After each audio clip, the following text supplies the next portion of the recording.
Hello, everyone. My name is Melina Bueri, and today I'll be discussing the globalization of the Big Mac and how it came to be available for purchase in McDonald's stores in Gainesville, Florida. The first thing I'd like to do is go over the ingredient list with you all. Each Big Mac consists of the Big Mac buns, 100% beef patty, shredded lettuce, Big Mac sauce, pasteurized processed American cheese, and pickle slices and onions. Now that we have gone through all the ingredients, let's discuss each one in greater detail. First, we have the Big Mac bun. Big Mac burger buns are produced all around the United States. However, for North Florida's McDonald's locations in particular, they're produced in Toronto, Florida bun, which is located very close to Gainesville and Orlando. The Big Mac bun is then distributed to a distribution center in Orlando. Both Toronto, which is the producer, and the distribution center are conveniently in close proximity to each other in the same city, making the process of getting to McDonald's stores much more quick, cost efficient, and overall easier. Up next is the 100% beef patty. For McDonald's locations in the United States, the Oklahoma-based distributor Lopez Foods is a huge supplier. There are other ranchers spread throughout the United States, including in Florida. However, Lopez Foods is the largest supplier in the country, and that is where most patties ultimately come from that end up in Florida. The beef is made and then sent to distribution centers in northern Florida. The closest one to Gainesville is in Orlando, where it is then packaged and distributed to restaurants throughout the state, including the Gainesville locations. There are also imports from other countries such as Canada, Australia, and New Zealand. Moving on to the shredded lettuce, it is important to note that previously, McDonald's had a different lettuce supplier than it has now. The reason for this is that in 2018, the FDA investigated a multi-state outbreak of cyclosporiasis illnesses that were found to be linked to salads from McDonald's. Ultimately, McDonald's switched suppliers for their lettuce, and now their supplier is Dirk Gianni. The lettuce is now produced by Gianni in Salinas Valley, California. As a fourth-generation farmer, Gianni has been producing lettuce on his farm for more than 14 years and now has been a very reliable supplier for McDonald's chain stores. Within days, the lettuce is harvested, triple rinsed, and delivered to McDonald's locations across the country. The lettuce is a longer delivery route compared to other ingredients with more stops along the way until it gets to its distribution center in North Florida, again in Orlando. The next ingredient is the Big Mac sauce. What is interesting about this is that the ingredients of the sauce used to be kept secret, and employees were obligated to sign non-disclosure agreements, also called NDAs, for legal purposes. However, now the sauce recipe is no longer a secret to the world and are even sold in supermarkets. The special sauce is made sealed in canisters and delivered by a company called Sealright, located in Kansas City, Missouri. The sauce also has a long trip to make across the country to varying locations, including for Northern Florida McDonald's locations. They are sent to a distribution center in Orlando where they are then shipped to the individual stores in their canisters. The reason it is sealed in canisters is because it is meant to be directly dispensed into the burger with a special calibrated so-called sauce gun that lets out a specific amount of the sauce every time the trigger is pulled. This ensures uniformity for each burger to make sure that not too much is put into any one burger. Next, we will talk about the pasteurized processed American cheese found in the Big Mac. The company Schreiber Foods supplies the cheese. The company has many plants and distribution centers located here in the United States in Minnesota, Wisconsin, and Missouri, and in addition, they have some international plants located in Brazil, Germany, and Mexico. For the McDonald's stores in Northern Florida, however, the cheese is purchased from a Florida sales office and made and shipped from Missouri since that is the closest distribution center.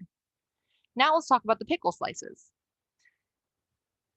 The pickle slices are produced by the company Hosbeck Pickle Co. This company has also produced their pickles for many other known fast food chains aside from McDonald's, who's already a large buyer. This company is located in Saginaw, Michigan.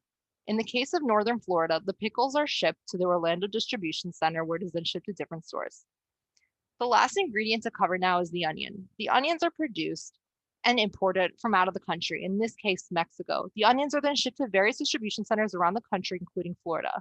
For Northern Florida, it is shipped to a distribution center located in Orlando, as is the case with most of the ingredients. Then it is brought to the individual stores. Now that we have discussed and traced all the individual ingredients that make up the Big Mac and how they end up in Northern Florida, let us now discuss the functioning of the firm selling the product to us customers. In this case, the firm being McDonald's. A substantial amount of people in the world can say that they have had McDonald's at some point in their lives. It is one of the most well-known fast food chains to exist with many locations worldwide. The specific product of the Big Mac that we covered has a low production cost and great profit for the company. In the world of capitalism, McDonald's acts as a rational firm does and works to make a profit. There are over 500 million Big Macs sold every year, with US locations selling them at around $4 and making around $3 in profit for each burger, without taking into account labor costs. In order to increase profit, which is their primary motive, McDonald's and some of their suppliers may move to countries where labor costs are lower, often being developing countries, in order to,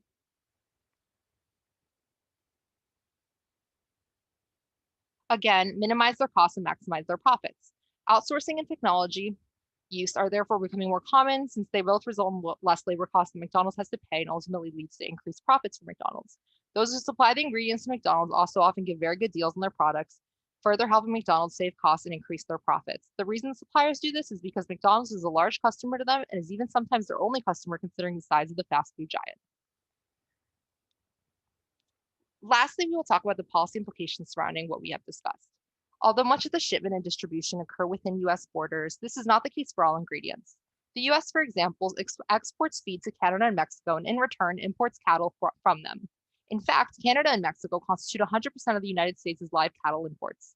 Previously established under the North American Free Trade Agreement and now the US-Mexico-Canada Agreement, this plays a large role when it comes to McDonald's products. Under this agreement, there are no tariffs imposed on the cattle. Therefore, McDonald's does not need to incur these costs and can enjoy higher profits from this trade policy. On the other hand, onions do come from Mexico and are tariffed at 3.6%, which affects McDonald's negatively by increasing its costs and decreasing its profit. Without this agreement, the overall price of the Big Mac in the US would rise, affecting both the company and consumers like you and me. It's also important to mention that this product has implications in the developing world that to an extent reflect those of the US. For instance, many developing countries are having the problem of increasing levels of obesity and other health problems among its population. Having food from McDonald's like the Big Mac is often considered one of the cheapest methods to feed oneself and one's family. Therefore, this over-reliance on McDonald's food can lead many of these poor people in these developing countries to develop health issues, including obesity, high cholesterol, and more. Overall, McDonald's is a highly known fast food giant whose products, especially the Big Mac, are very popular. Tracing its ingredients, one can see just how many thousands of miles your burger has traveled before it ends up in your hand. The labor, production, transportation costs, and policy decisions made are often not thought of. However, looking into this can help one be a little more appreciative of their $4 treat. Thank you for watching.